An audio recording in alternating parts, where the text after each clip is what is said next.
бүгінгі біздің оқу ұйымдастыру қызметіміз қоршаған ортадан өтетін жаңа тақырыбымыз арнайы көліктер, жүк көліктері және жолаушы тасымалдаушы көліктермен танысатын боламыз. Мақсатымыз балалар арнайы көліктер не үшін қажет екенін және көліктердің атқаратын қызметі, біздің өміріміздегі адам өміріндегі маңызы туралы маңызымен танысу және де қауіпсіздік ережелеріне мұқият болуға тәрбиелеу. Балалар, енді біздер ортаға оқу ұйымдастыру қызметімізді бастамас бұрын ортаға шартты шеңберіне шыға қояйық.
Сіздерге мен оқу қызметімізді бастамас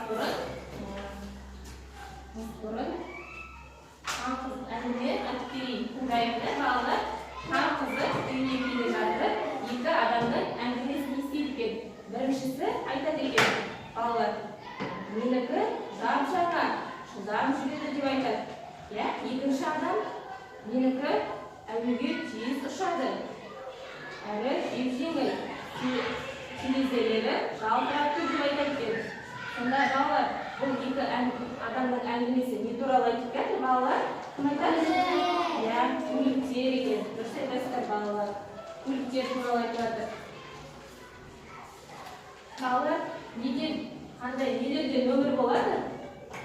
Кім айтады? Көліктер екен. Және дөңгелек қайда болады? Дөңгелектер неде болады? Көлікте дөңгелек болады ма, балалар? Сонда бүгінгі біздің өтетін тақырыбымыз нелер туралы болып тұр? Көліктер туралы болып тұр. Дұрыс айтасыздар, балалар. Біздер көліктерді, мысалы, мынау қандай көлік, балалар? Көшіне қарап танимыз ба? Қандай көлік екен? Қазақша қалай айтамыз? Жедел жәрдем көлігі. Дұрыс айтасыздар, балалар. Жедел жәрдем көлігі қандай қызмет атқарады, балалар? Аямдарды емдейді, бәріне көмектеседі. Және адамдарды адамдарға үйімізге дәрігер бізге көмек көрсетіп, не береді? Дәрілер береді. Қандай бар көлік бізде, балалар? Көлігі.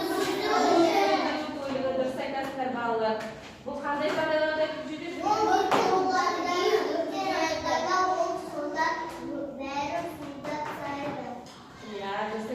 Төтенше жағдайда балалар, төтенше жағдайларда өрт сөндіруге келеді екен, балалар. Дұрыс айтасыздар. Енді бізде мәселе қандай көлік екен? Ол қандай көлік, балалар? Ол жолаушы, тасымалдаушы әуе көлігі деп аталады, балалар. Мынау не, балалар? Қандай көлік? Автобус. Олар мектепке үйіне апарып тастайды. Жолаушыларды тасымалдаушы көлігі, оқушылар мектепке апарады. Дұрыс айтасыздар. Сіздер бүгін қандай көлікпен келдіңіздер мектепке? Көлікпен келдіңіздер ма, балалар?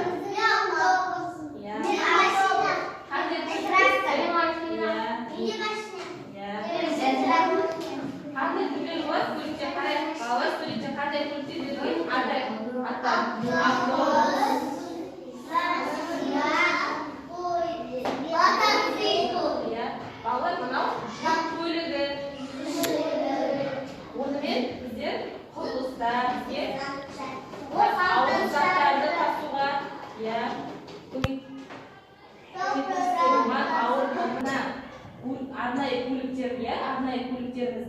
өзімен бірге құрал жабдықтары болады екен балалар.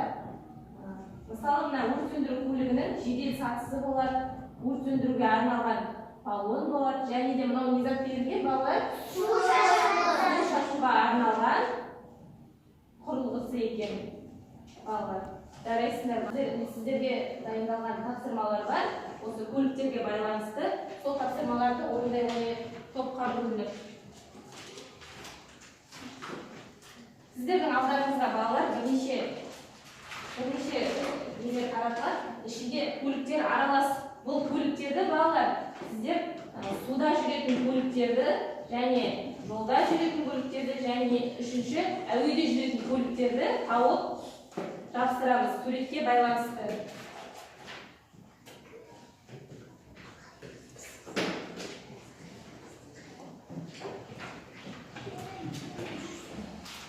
Сіздер балалар бірінші топ суда жүретін көліктерді тауып ішінен тапсыра қойыңыздар.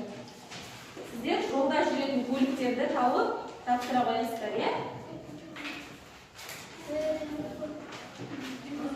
Мына топ жолда жүретін көліктерді тауып тапсыра қойыңыздар.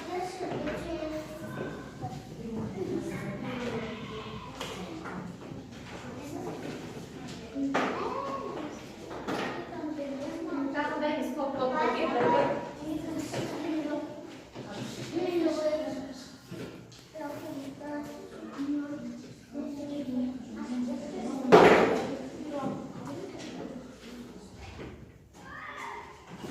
Жақындап бірге балалар бірге.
Болдық па? Жарайсыңдар балалар. Енді біздер дұрыс ондарды орындадық па балалар? Әр топтың жұмысын тексерейік балалар. Мынау қандай тапсырма берген? Онда қарай. Су көліктері берілген балалар. Дұрыс тапсырма ма балалар? Қате бар ма?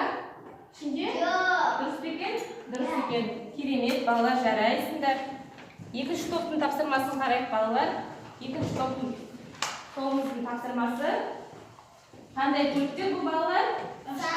Әуе көліктері берілген. Дұрыс тапсырма ма балалар? Иә, дұрыс тапсырған екен. Жарайсыңдар. Үшінші тобымызға қандай көліктер? Жолда жүретін көліктер екен. Дұрыс тапсырылып па барлығы балалар? Иә. Керемет.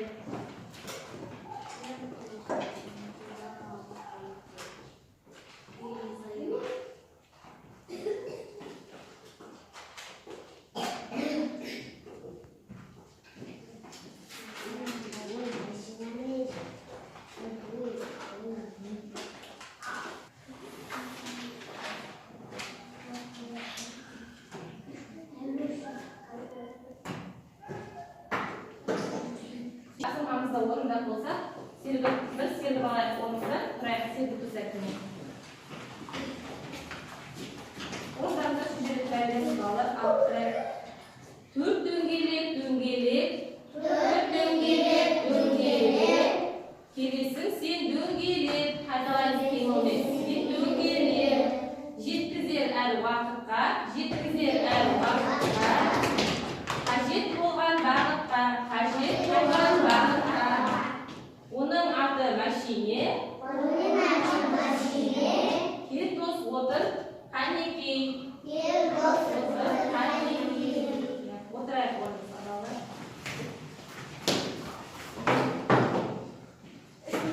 Балалар біздің көлік құралдарының жолда реттеуі және біздің жолдағы қауіпсіздік ережелерін реттеу үшін қандай бағдаршам неше түсті берілген? 3 түс. Атайық балалар, қандай түс? Жасыл түс. Жарайсыңдар. Балалар, қызыл жанған кезде не істеу керек? Тоқта деген белгі. Сары жанған кезде дайындалу керек.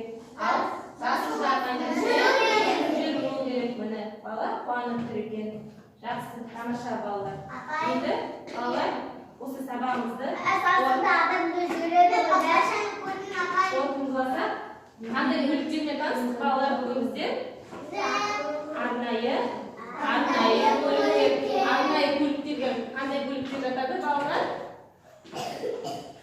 Жедел жәрдем көлігі, өрт сөндіру көлігі және де жүк көліктері жатады да, мынадай.